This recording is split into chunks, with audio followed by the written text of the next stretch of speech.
Syllabus क्या है civil services का, कितने पेपर होते हैं, प्रीलिम्स मेंस और इंटरव्यू के लिए क्या करना चाहिए। If you are not having that kind of conduct, that kind of discipline which is required during this journey, तो बहुत जल्दी ही फेलियर आने वाला है। ये ऑप्शनल कैसे सेलेक्ट करना है, उसके लिए आपको पैरामीटर्स पता होने चाहिए। Love and hate doesn't work in this examination, only strategy is going to work and this is where your focus should be. Competitive बनना सीखिए इररिस्पेक्टिव ऑफ क्या आपने पहले किया है, कितना भी कम टाइम हो आपको discipline, consistency plus time to time. Hi, I'm Vikas Selawat. I'm IRS of 2017 batch. Thereafter, I cleared civil services also in 2018. And in 2021, I took a very bold decision for myself. I quit from the services, and right now, I'm helping all the students in their UPSC civil services journey. When I started my journey in 2013, I faced a lot of challenges. I was not from the background where there was any understanding of civil services. Second, my education was not directly correlated with the syllabus of UPSC. तो बहुत सारे challenges आए। इन challenges को मैं 3 parts में divide करना चाहूँगा। पहला जो चैलेंज है वो है technical challenge. This technical challenge is about syllabus क्या है सिविल सर्विसेज का, कितने पेपर होते हैं, प्रीलिम्स मेंस और इंटरव्यू के लिए क्या करना चाहिए। This is pure technical part of UPSC. Second, and I think it is even more important than the first challenge, this is the challenge of cultivating yourself so that you can prepare for civil services. And मैं हमेशा से इस चीज़ के ऊपर ज़्यादा stress करता हूँ that if you are not having that kind of conduct, that kind of discipline which is required during this journey, तो बहुत जल्दी ही फेलियर आने वाला है। And third, and I think this is going to be the support system for civil services, जहाँ पे आपको अपनी फैमिली का सपोर्ट चाहिए होगा, आपको अपने दोस्तों का सपोर्ट चाहिए होगा, और कैसे आपके रिलेशनशिप्स होने चाहिए सो दैट आप अपने पहले जो 2 चैलेंज है ना, जिसमें आपको अपना कैरेक्टर कल्टिवेट करना है and at the same time आपको टेक्निकली सुपीरियर बनना है, because at the end of the day this is a competition. In competition there only 1000 seats, 12 lakh लोग आने वाले हैं। आप ऐसा क्या करेंगे कि आपको हम उन 1000 लोगों में चुन सके। That is what it is all about. जब भी हम टेक्निकल चैलेंजेस की बात करते हैं तो सबसे बड़ा इशू यही होता है, we do not have any awareness, कि हम सीधा जाते हैं किसी भी कोचिंग में जाके एडमिशन ले लेते हैं कि मुझे पढ़ा दो, आईएएस बना दो, चाहे 2 साल के पैसे ले लो, चाहे 3 साल के पैसे ले लो। I don't think this is ever going to work. Always remember that if you are not going to have awareness, आप टाइम पास करते रहेंगे किसी न किसी तरीके से। जब भी मैं time pass word use does not mean that you are not working hard, it means that you are not having a sound strategy, कि आपको प्रीलिम्स के लिए कैसे प्रिपेयर करना था, किस तरीके का क्वेश्चन पेपर आता है प्रीलिम्स का। कम से कम प्रीवियस ईयर क्वेश्चंस को देखिए यूपीएससी के 5 साल के, इस प्रिपरेशन को स्टार्ट करने से पहले। साथ ही में आज की डेट में सोशल मीडिया पे ईजिली आपका टॉपर एक्सेस रहता है, जैसे जॉश टॉक्स पे भी आपको मिल जाएगा। वहाँ जाके आप सीखिए कि इन लोगों ने किस तरीके से स्ट्रेटेजाइज किया प्रीलिम्स के लिए, मेंस के लिए, ऑप्शनल कैसे चूज़ किया। अगर आपको ऑप्शनल चूज़ करना है, उसके भी कुछ पैरामीटर्स हैं। आपको कम से कम उस सब्जेक्ट में ज़्यादा दिलचस्पी होनी चाहिए। अगर आप उसको अच्छे से नहीं पढ़ पाएंगे, जैसे मेरे केस में मुझे 4 से 5 साल के लिए हिस्ट्री को पढ़ना पड़ा, और अगर आप एक नॉर्मल इंसान से पूछेंगे हिस्ट्री कैसा होता है, तो एक ही वर्ड आता है, बोरिंग। तो बोरिंग सब्जेक्ट ही आपको आपकी लाइफ की सबसे बड़ी अचीवमेंट दे सकता है। तो ये ऑप्शनल कैसे सेलेक्ट करना है, उसके लिए आपको पैरामीटर्स पता होने चाहिए कि हाँ प्रीवियस ईयर क्वेश्चन देखने हैं, इंटरेस्ट आपका होना चाहिए, एंड थर्ड उसमें सिलेक्शन भी होना चाहिए। ये नहीं कि आपको मजा तो आ रहा है पढ़ने में लेकिन उसमें सिलेक्शन ही नहीं होते उस सब्जेक्ट के साथ में। तो ये तीनों चीज़ें आप ध्यान रखिए फॉर सेलेक्टिंग ऑप्शनल। प्रीलिम्स और मेंस के पेपर जरूर देखिए, कैसा यूपीएससी क्वेश्चन पूछता है एग्जाम में। एंड साथ ही में थोड़ा न्यूज़पेपर वगैरह के बारे में पढ़ना शुरू कर दीजिए, कि न्यूज़पेपर में द हिंदू है, इंडियन एक्सप्रेस है, ये सारे हमारे टेक्निकल चैलेंजेस हैं। जब भी आप सिविल सर्विसेज के लिए स्टार्ट करेंगे तो एक चीज़ को आप जान लीजिए कि अगर आप अपनी तरफ से रिसर्च नहीं करेंगे तो बिना रिसर्च आप कोई भी अच्छा डिसीजन नहीं ले पाएंगे। चाहे वो आप जाके कोचिंग में ज्वाइन करके बैठ गए, आपको लगा कि 2-3 साल में आपको आईएएस बना देंगे, तो ये सब सपने हर कोई सेल कर रहा है। ये सपने कभी भी मटेरियलाइज नहीं करते। आपको जानना पड़ेगा कैसा पेपर आ रहा है, कैसे हमें न्यूज़पेपर को पढ़ना चाहिए, कौन से इश्यूज यूपीएससी के लिए इंपॉर्टेंट है। जैसे कि पॉलिटिकल इशू पढ़ने में सबको मजा आता है कि हाँ 2 पॉलिटिकल पार्टीज के भी तमाशा चल रहा है, लेकिन यार उससे वो एग्जाम के लिए इतना रेलिवेंट नहीं है। आप ब्यूरोक्रेट बनने जा रहे हो, आपको न्यूट्रल रहना पड़ेगा लाइफ में, and that is very very important for this exam. तो कौन से इश्यूज आपने तैयार करने हैं, चाहे वो पॉलिटी के हो, चाहे वो इकोनॉमी हो, आप पूरा सिलेबस अच्छे से पढ़िए। 4 पेपर जनरल स्टडीज़ के कौन से हैं, प्रीलिम्स में आप देखिए क्यों इतना अनसर्टेन पेपर रहता है, सीसैट में देखिए आपकी भाई मैथ्स बहुत ज़्यादा आ रहा है। अगर आप इंजीनियरिंग बैकग्राउंड से हैं तो कंप्लेसेंट नहीं होना है, चाहे बेसिक से आपको मैथ आता हो, लेकिन आज की डेट में सबसे ज़्यादा फेलियर इंजीनियरिंग में ही हो रहे हैं सीसैट में। तो पूरे प्रोसेस को, प्रीलिम्स, मेंस, इंटरव्यू, तीनों को समझने की कोशिश करिए, और इन टेक्निकल चैलेंजेस को जब आप समझ लेंगे तब आप अच्छा परफॉर्म कर पाएंगे। और कोई भी इंस्टीट्यूट ज्वाइन करने से पहले ये होमवर्क आपको करना ही पड़ेगा, क्योंकि अगर अवेयरनेस नहीं होगी तो बाद में आप किसी को ब्लेम नहीं कर पाएंगे कि इसने मेरे साथ ये कर दिया, वो कर दिया। It happens round the year. Because bitterness हमेशा आती है जब रिजल्ट नहीं आ रहा होता, और बिटरनेस को अगर आपको कम करना है तो शुरुआत से you should be ready for the challenge, and this challenge will only understand if you go through this initial process. मैंने भी 2012 से लेकर 2013 का जो इंटरवल था, जिसमें मैं सोच रहा था कि हाँ सिविल सर्विस प्रिपेयर करना है, मैंने पूरी बुक्स का आइडिया लगाया, मैंने कोशिश करी कुछ ब्लॉग्स वगैरह पढ़ने की भी, उस टाइम थोड़ा वीडियोस वगैरह इतने ज़्यादा नहीं होते थे यूट्यूब पे। आज की डेट में आप आराम से रिसर्च कर सकते हैं यूट्यूब पे बैठ के, सिर्फ एक दो वीडियोस के बेसिस पे अपना कभी डिसीजन मत लेना। मल्टीपल टॉपर्स की स्ट्रेटजी सुनो और बाद में खुद से इंटरनली पूछो कि हाँ मुझे क्या सही लग रहा है। और साथ ही साथ में जब आप प्रिपरेशन स्टार्ट करोगे तो अपने आप को टेस्ट करते रहना। ये मत करना कि 6-8 महीने के लिए सिर्फ पढ़ाई कर रहे हो, ना प्रीलिम्स का टेस्ट दिया, ना मेंस का टेस्ट दिया, और बाद में फिर रिजल्ट नहीं आ रहा है। तो ये जो टेक्निकल चैलेंजेस है ना, इसके लिए अपने आप को पूरा तैयार करके आओ। अगर हम इन चीज़ों के लिए तैयार होकर नहीं आएंगे तो देखो बाद में बहुत परेशानी होगी। और एक बहुत इंपॉर्टेंट एडवाइस है मैं आपको देना चाहता हूँ, किसी भी सब्जेक्ट के साथ ना प्यार करना है ना दुश्मनी करनी है, दोनों आपके लिए घातक है। एक चीज हर कोई बच्चा क्या करता है, सबसे पहले एक लक्ष्मीकांत करके बुक है पॉलिटी के लिए, उसको पढ़ना शुरू कर देता है आंख बंद करके, और 3-4 महीने वही पढ़ता रहता है। लेकिन जब आता है हिस्ट्री तो उसको छोड़ देते हैं, और प्रीलिम्स में 20 क्वेश्चन आएंगे आपके हिस्ट्री से, और आप उसको हिस्ट्री को छोड़ दोगे तो फिर आप पास नहीं हो पाओगे। सिमिलरली अगर आप मैथमेटिक्स में वीक हो, आपका मन करेगा इसको बाद में करते हैं, आप उसको टालना शुरू कर दोगे, और लास्ट में वही आपको फेल करवाने वाला है। इस चीज़ को समझ लीजिए कि पूरा स्ट्रेटजिक तरीके से प्रिपेयर करना है। Love and hate doesn't work in this examination, only strategy is going to work, and this is where your focus should be. और इनिशियली अगर आप 6-8 महीने ये करके आएंगे ना, तो आपको यहाँ आते ही सब बहुत एडवांटेज मिल जाएगी शुरुआत से। And from in the classes also you will be asking the right question from the faculty, because as a faculty मुझे भी पता है कि यार कौन सा बच्चा अच्छा क्वेश्चन पूछ रहा है। जो हर रोज आके मुझसे एक ही क्वेश्चन पूछता है, सर आंसर राइटिंग कैसे करते हैं, मुझे समझ में आ गया ये पढ़ने लिखने वाला नहीं है। लेकिन जो आके मुझसे ये पूछता है कि सर इस टॉपिक के अंदर मैंने ये आंसर लिखा और ये इस कीवर्ड का मीनिंग क्या है, उसकी मैं रिस्पेक्ट करता हूँ। और यही चीज आपको भी जाननी पड़ेगी, that you have to earn the respect of the faculties also wherever you are studying, so that आपके ऊपर एक्स्ट्रा एफर्ट डाल सके। नहीं तो बच्चे तो यार हम सबके लिए बराबर होते हैं, लेकिन अगर आप ये चीज़ नहीं करेंगे शुरुआत से, तो आपके लिए कुछ ज़्यादा अच्छा सिनारियो नहीं बनेगा इन नेक्स्ट 2 और 3 ईयर्स। तो ये शुरुआत की जो 6 महीने की रिसर्च है, प्लीज़ अच्छे से करके आइए। आपको किसी मेंटरशिप की रिक्वायरमेंट हो तो आप किसी को अप्रोच करिए कि हाँ मेरे को दिक्कत आ रही है ये सब करके, but before taking all the important decisions please make sure कि आप पूरे सेटिस्फाइड हो इन चीज़ों से। बिकॉज मैंने भी शुरुआत में कुछ गलतियां करी, कुछ ऐसी कोचिंग्स ज्वाइन करी जो मुझे नहीं करनी चाहिए थी, बिकॉज मुझे अच्छा सा आइडिया नहीं था। बाद में मैंने उनको ब्लेम भी किया, but at the end of the day I realise कि यार आप किस किस को ब्लेम कर लोगे, फॉल्ट आपका ही था। आपने ज्वाइन किया था ना, किसी ने आपको किडनैप करके तो वहाँ लेके नहीं गए थे।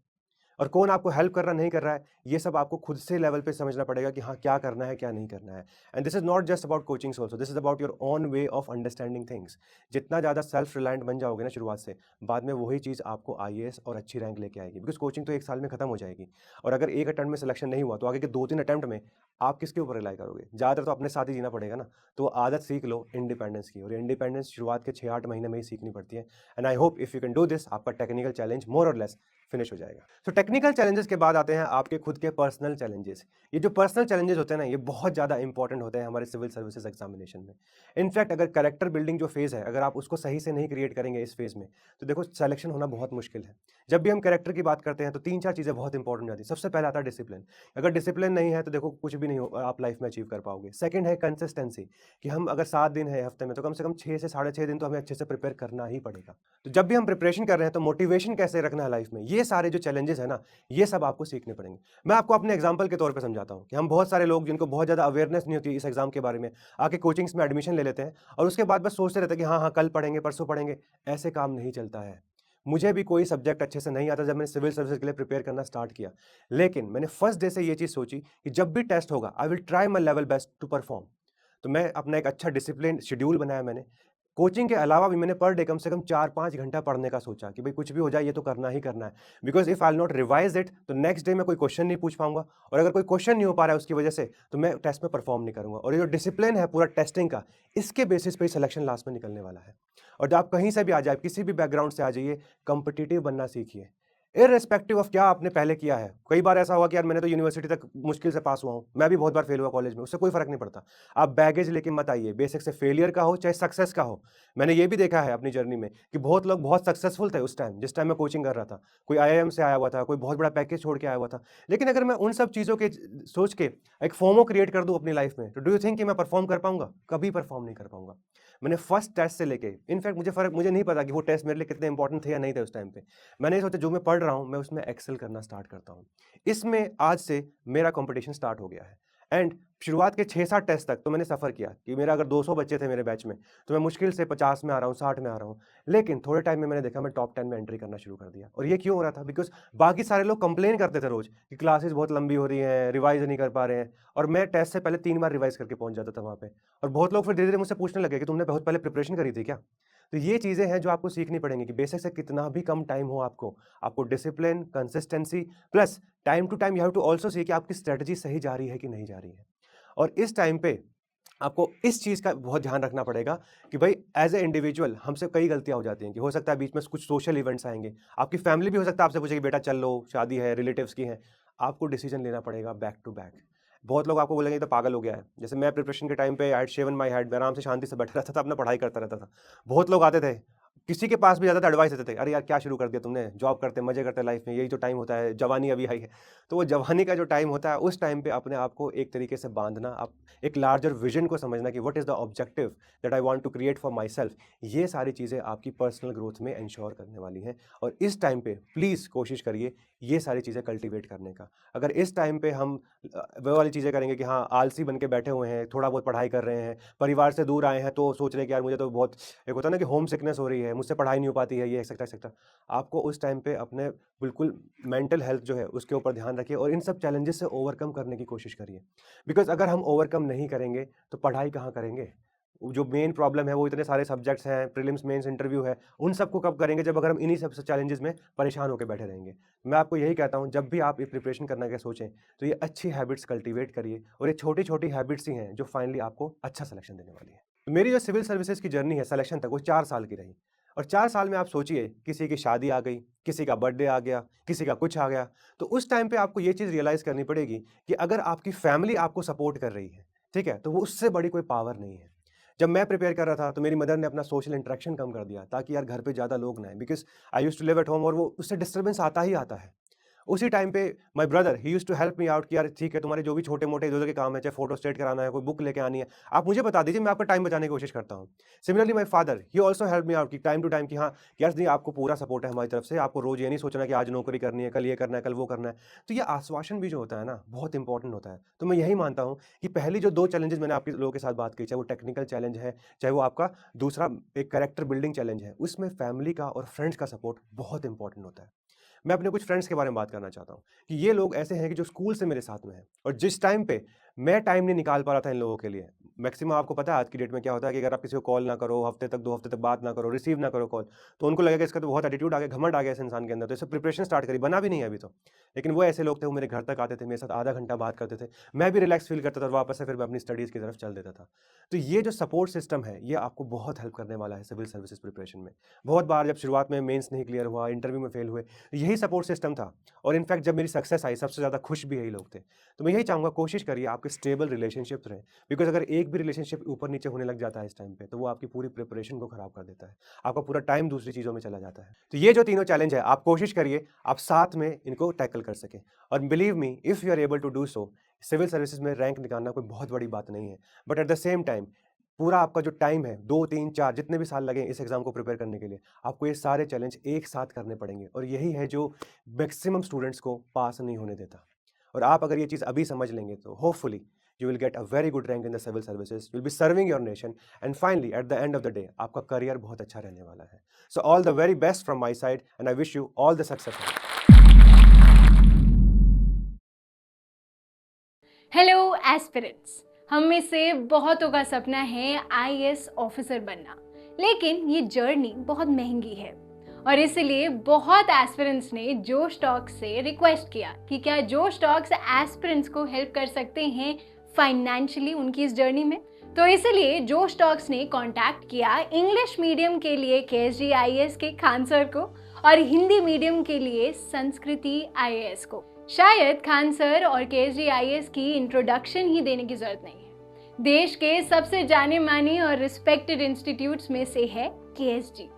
सृष्टि जैन देशमुख, शायद आपने नाम सुना हो, सर की ही स्टूडेंट रही हैं जिन्होंने 2018 में AIR 5 हासिल की।